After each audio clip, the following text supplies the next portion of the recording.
Greetings, my beautiful lovelies. It's Emmy. How are you? It's great to see you and welcome back. Today I'm going to be making brownies, and this is a recipe that I found in the TikTok comments. This kind of took off and nobody really knows why.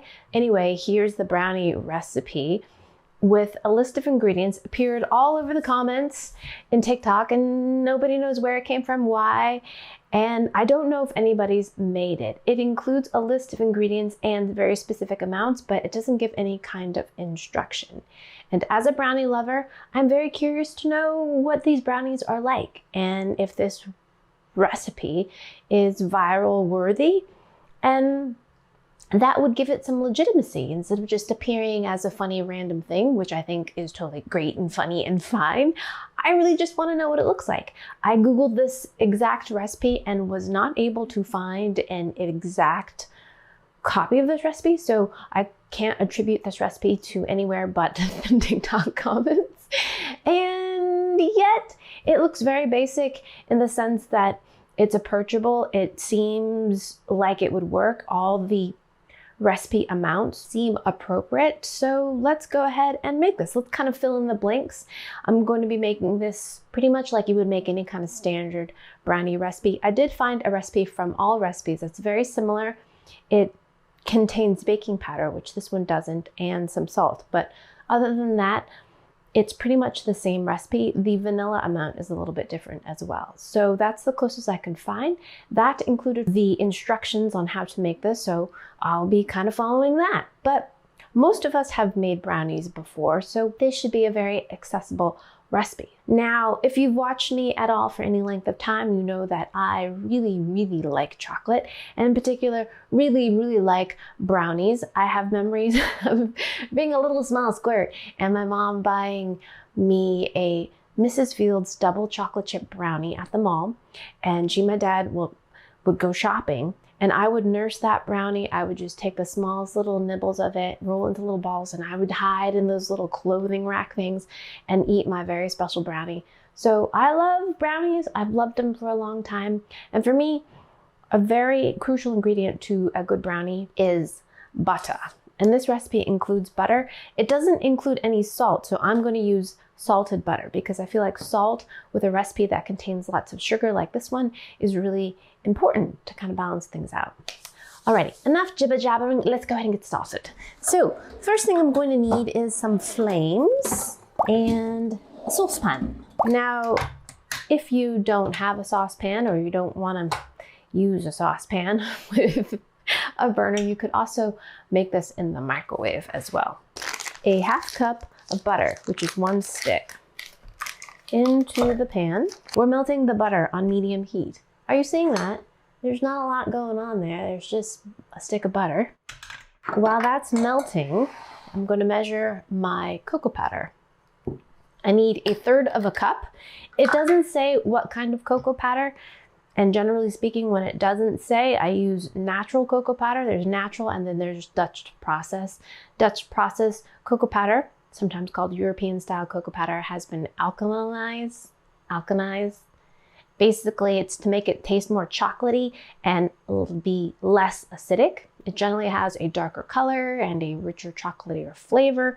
But sometimes in recipes, you need that little bit of acid, particularly if there's baking powder or baking soda, so that there's some acid for the baking powder to react with.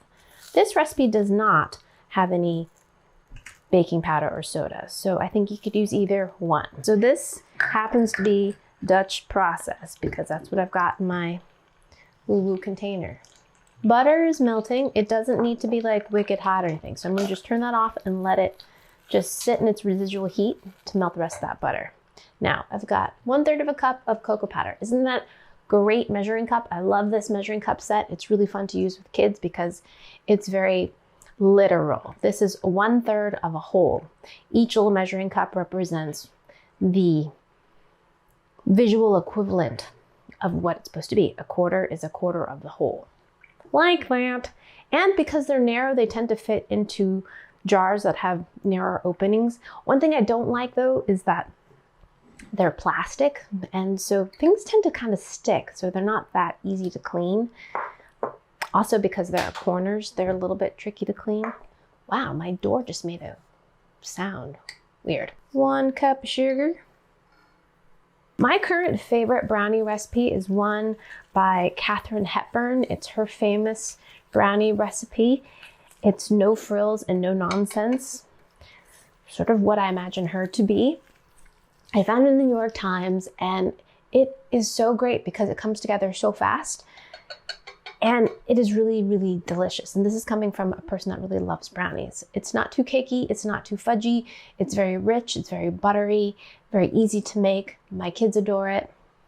So if you try this recipe and you don't find this is the one for you, try the Katherine Hepburn one.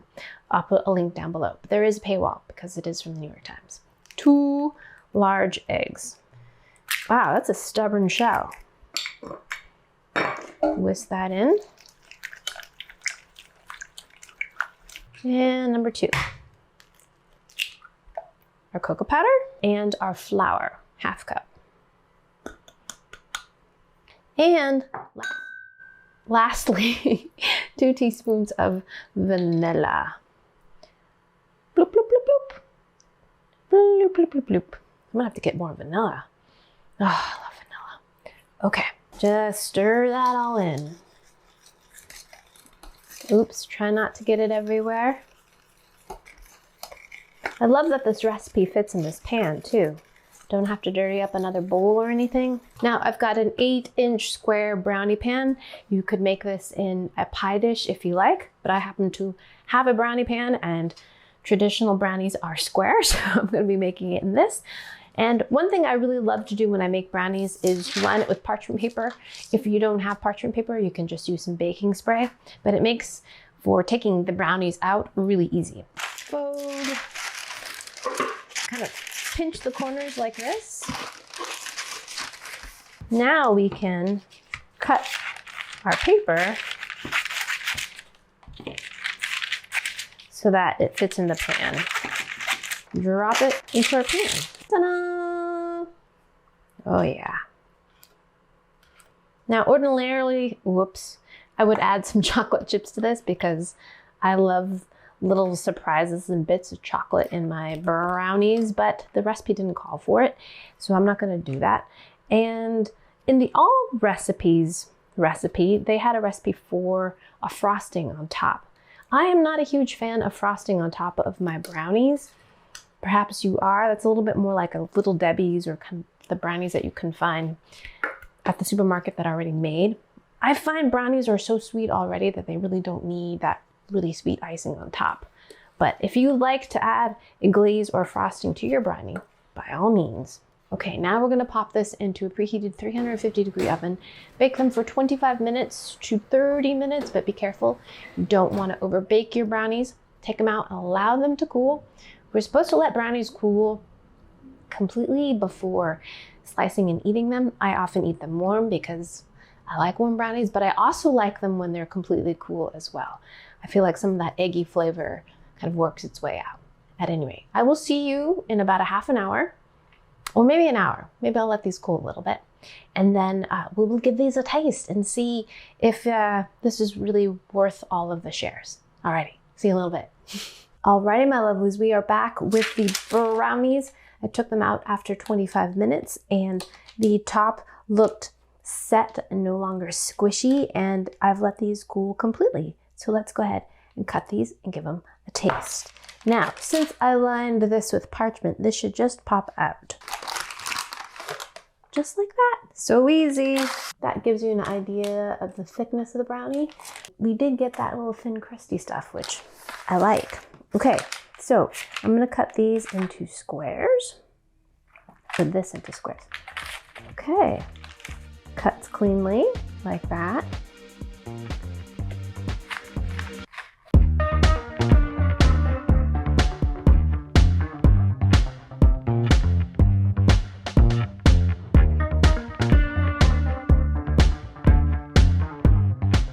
Looks fudgy, moist, but not so dense that it looks like actual fudge.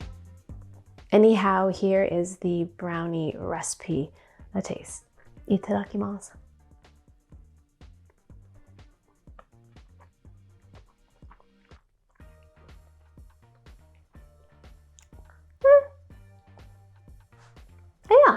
That's a brownie. It's fluffier than I expected. And that has to do with the eggs that we put in there. There's no baking powder in there at all. No baking soda either. To me, it's missing a chocolate intensity. And I would like it to be a little bit richer tasting and feeling. It's more like chocolate cake to me. Although there is butter in here and I could taste that. I want it to be more decadent. Having said that, I ate an entire square. To me, they taste a lot like a cake box mix, a brownie mix that you could buy. I think if this had a layer of frosting, it would make it feel more decadent, even though I'm not a chocolate frosting fan on my brownies, or the addition of some semi-sweet chocolate chips. I think that would really bolster the chocolate factor and really make this more decadent and feel a little bit more rich. This one was really fun to make simply because I got to scratch that itch and find out what the anyhow, here is the brownie recipe brownies taste like, and they're just sort of meh, which I think is totally appropriate somehow for some kind of a strange viral comment in the TikToks. Alrighty, my lovelies, thanks so much for joining me. I hope you enjoyed that one. I hope you learned something. Please share this video with your friends. Follow me on social media. Get in touch with me. I love to hear from you and love to hear your suggestions. Like this video, subscribe, check out my website. I will include a printable version of this recipe, and I shall see you in the next one. Toodaloo, take care, bye!